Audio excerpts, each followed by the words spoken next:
Myself Dr. Swati Sharma. I am Associate Professor in Botany in Government College Jaipur. आज का हमारा topic है plant tissue culture. Plant tissue culture के लिए कुछ टेक्निक्स रिक्वायर्ड होती हैं जिनको कि हमें ध्यान में रख करके प्लांट टिश्यू कल्चर करना होता है। Tissue culture is the culture and maintenance of plant cells or organs in sterile, nutritionally and environmentally supportive conditions, मतलब in vitro conditions। हमें आर्टिफिशियल कंडीशंस में प्लांट टिश्यू को, ऑर्गन को या सेल को हमें कल्चर करना होता है, जो कि हम लेबोरेटरी में करते हैं, और उस कंडीशन में हमें स्टेराइल कंडीशंस चाहिए होती हैं ताकि माइक्रो ऑर्गेनिजम्स उन पर वर्क नहीं करें और उनको डिस्ट्रॉय नहीं करें। इसके अलावा हमें उन्हें पूरा न्यूट्रिशन आर्टिफिशियली प्रोवाइड कराना पड़ता है, क्योंकि जो न्यूट्रिशन उनको नेचुरल कंडीशंस में मिलता है वो हमें पूरा उन्हें मीडिया में प्रोवाइड कराना पड़ता है, और एनवायरनमेंट भी उनके लिए हमें सूटेबल रखना पड़ता है। इसमें जो भी टिश्यू कल्चर का प्रोडक्ट होगा, जो भी उसमें प्लांट्स बनेंगे, वो एग्जैक्ट क्लोन्स बनेंगे। क्यों? क्योंकि अगर हम किसी लीफ का कल्चर करते हैं तो उसकी सेल्स जो है वही मल्टीप्लाई करके एक नया प्लांट बनाएंगी। अगर हम मेरिस्टेमेटिक टिश्यू का करते हैं या कोई रूट को कल्चर करते हैं तो वो सेम जीनोटाइप का ही प्लांट हमारे पास में बनेगा, अनटिल और अनलेस उसमें किसी प्रकार का कोई म्यूटेशन नहीं हो जाए। अगर म्यूटेशन हो जाता है कल्चर के दौरान तो बात अलग है, अदरवाइज़ वो बिल्कुल उसके क्लोन्स का ही डेवलपमेंट होता है। जो टिश्यू कल्चर है वो रिसर्च के लिए और कमर्शियल पर्पस के लिए यूज़ किया जाता है, और इसमें प्लांट प्रोपेगेशन किया जाता है जिसको माइक्रो प्रोपेगेशन कहते हैं। उसमें टिश्यू कल्चर के माध्यम से हम माइक्रो प्रोपेगेशन, प्लांट प्रोपेगेशन कर सकते हैं। सबसे पहले जब कमर्शियली प्लांट टिश्यू कल्चर को यूज़ किया गया था वो ऑर्किड प्लांट्स को किया गया था। ऑर्किड प्लांट्स का जर्मिनेशन और ग्रोथ 1920s में ये किया जाता था। फिर 1950s 60s में भी इसमें काफ़ी रिसर्च हुई, लेकिन जो मेन रिसर्च थी, मेन टिश्यू कल्चर कब स्टार्ट हुआ, जबकि MS medium, Murashige and Skoog medium का डेवलपमेंट हुआ 1962 में। मोराशिक एंड स्कूप ने जो मीडियम बनाया, मोराशिक एमएस मीडियम कहलाता है वो, मोराशिक एंड स्कूप मीडियम। उसके बाद में टिश्यू कल्चर का काफ़ी रिसर्चेज हुई। उससे पहले तक कुछ नेचुरल चीज़ों को यूज़ किया जाता था, जैसे कोकोनट मिल्क है उसको यूज़ करते हैं, मतलब उसमें पूरे न्यूट्रिशंस होने चाहिए जिस कल्चर में, उसमें सारे के सारे न्यूट्रिशंस हो उस प्लांट ग्रोथ के लिए, डेवलपमेंट के लिए।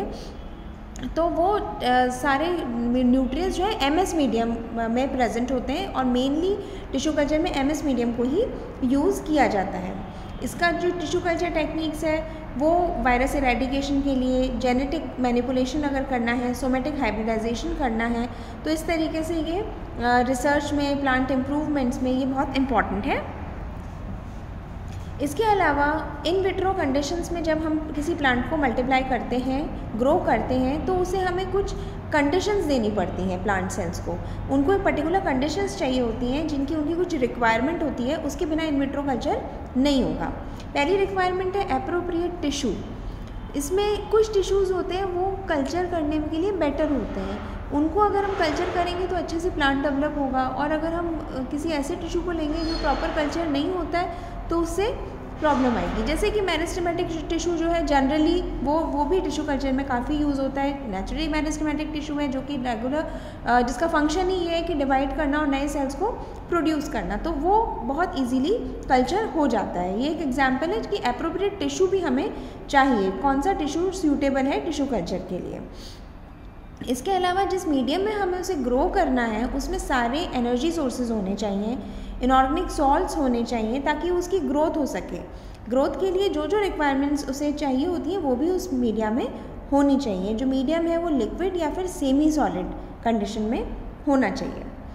थर्ड इसकी कंडीशन है स्टेराइल कंडीशंस, एसेप्टिक कंडीशंस, क्योंकि माइक्रो ऑर्गेनिज्म्स जो हैं वो प्लांट एनिमल टिश्यू पर बहुत तेज़ी से ग्रो करते हैं और उस कल्चर को वो ख़राब कर देंगे।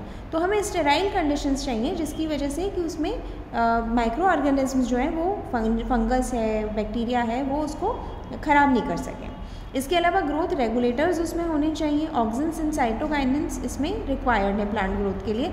तो ये इसमें हमें हार्मोन्स जो हैं, प्लांट हार्मोन्स भी हमें उन्हें सप्लाई करना पड़ता है। इसके अलावा है फ्रीक्वेंट सब कल्चरिंग। क्योंकि ये जो मीडियम होता है वो पूरा प्लांट यूज़ कर लेता है उस मीडियम को, और इसके अलावा जो वेस्ट मेटाबोलाइट्स हैं वो भी रिलीज़ होते हैं उसमें, तो वो उससे बचने के लिए, और मीडियम उसको प्लांट को तो रेगुलर न्यूट्रिशन की सप्लाई चाहिए, तो अराउंड 3 वीक्स में हमें उसकी सब कल्चरिंग करनी पड़ती है प्लांट की, नए मीडियम में हमें उसे ट्रांसफ़र करना पड़ता है ताकि उसे वापस न्यूट्रिशन मिल सके, क्योंकि वो न्यूट्रिशन तो वो पूरा यूज़ कर चुका होता है प्लांट, डेवलपिंग प्लांट। तो पहला हमारे पास में एक्सप्लांट, एप्रोप्रिएट टिश्यू हमें चाहिए होता है, जैसे कि सेल हो, टिश्यू हो, ऑर्गन हो प्लांट का, जो कि इन विट्रो स्टडीज़ में हमें यूज़ करना है। कई इसमें डिफ़िकल्टीज़ आती हैं, और मेनली मैंने आपको बताया मेरिस्टेमेटिक टिश्यू और एक्सिलरी बर्ड्स जो हैं वो बहुत अच्छे टिश्यूज़ होते हैं, अच्छे एक्सप्लांट की तरह से हम उन्हें यूज़ कर सकते हैं, टिश्यू कल्चर में हम इजीली यूज़ कर सकते हैं। जो एक्सप्लांट है वो स्टरलाइज्ड होना चाहिए, उसमें माइक्रोबियल कंटामिनेशन नहीं होना चाहिए। अगर वो कंटामिनेशन होगा तो वो पूरा कल्चर हमारा ख़राब हो जाएगा, क्योंकि वही कल्चर उसमें ग्रो कर जाएगा, क्योंकि सारे न्यूट्रिएंट्स, ग्रोथ हार्मोन्स उसमें प्रेजेंट है, तो वो बेस्ट सूटेबल एनवायरनमेंट है माइक्रो ऑर्गेनिजम्स के लिए भी ग्रो करने के लिए। तो ये केमिकल सरफेस स्टरलाइजेशन किया जाता है प्लांट का, लेकिन वो सरफेस स्टरलाइजेशन के लिए भी उसकी जो कंसंट्रेशन है वो प्रॉपर होना चाहिए कि सरफेस स्टरलाइजेशन तो हो जाए, लेकिन उस प्लांट नहीं किल हो जाए, प्लांट सेल्स उसमें से इंजर नहीं हो जाए, उनकी किलिंग नहीं हो जाए, ये भी हमें ध्यान रखना पड़ता है। कई सारे प्लांट सोर्सेज हैं, एक्सिलरी बर्ड्स हैं, मेरिस्टेम्स हैं, लीव्स हैं, स्टेम, रूट्स, हाइपोकोटाइल, इनको सरफेस स्टरलाइज करके और फिर कल्चर मीडिया में हम उसे ग्रो करते हैं। कुछ प्रॉब्लम्स जो आती हैं एक्सप्लांट को जब हम टिश्यू को यूज़ करते हैं, जैसे अगर पॉलीफिनॉल्स अगर उसमें ज़्यादा होते हैं तो उस कंडीशन में क्या होता है कि उसमें कुछ ब्लैक कलर के, ब्राउन कलर के हो जाएंगे, या फिर जब हम उसे डाइसेक्ट करते हैं प्लांट को, उसको हमें कट करना पड़ता है और कल्चर मीडियम में हम उसे रखते हैं, तो उस दौरान क्या होता है कि कुछ इंजरी तो होती है उसके टिश्यू में, तो वो उसका पॉलीफिनॉल्स की वजह से कलर जो है ब्लैक, डार्क ब्राउन हो जाता है। तो उसको करने के लिए हमें वो कई एंजाइम एक्टिविटीज़ को भी इनहिबिट कर देते हैं और एक्सप्लांट की डेथ हो जाती है, तो वो हमारा कल्चर प्रॉपर नहीं हो पाएगा। अगर हमें इसे ओवरकम करना है तो हमें कुछ एंटीऑक्सीडेंट्स को ऐड करना पड़ेगा मीडियम में, एस्कॉर्बिक एसिड है, सिट्रिक एसिड है, पॉलीविनाइल पायरोलिडोन है, डाइथायोथेरिडॉल है, तो ये एक्टिवेटेड चारकोल है, इन सबको हम अगर ऐड करते हैं तो फिर वो एंटीऑक्सीडेंट्स की तरह से बिहेव करते हैं उसमें और उनको वो सेव करते हैं। इसके अलावा हमें थोड़ा सा डार्क कंडीशन में, डल लाइट की कंडीशन, रिड्यूस लाइट की कंडीशन में हमें उसे रखना चाहिए मीडियम को, कल्चर मतलब एक्सप्लांट ट्रांसफ़र करने के बाद में, और हमें रेगुलर फ्रेश मीडियम में उसको ट्रांसफ़र करते रहना चाहिए उस एक्सप्लांट को। तो उसके बाद में जो आप देख रहे हो इसमें जो डार्क एरियाज़ डेवलप हो जाते हैं, और डार्क एरियाज़ डेवलप होकर के ये उनकी डेथ हो जाती है उन टिश्यूज़ की। तो इस प्रकार से हमें एक्सप्लांट को जो हम काम में ले रहे हैं वो हमारा प्रॉपर होना चाहिए।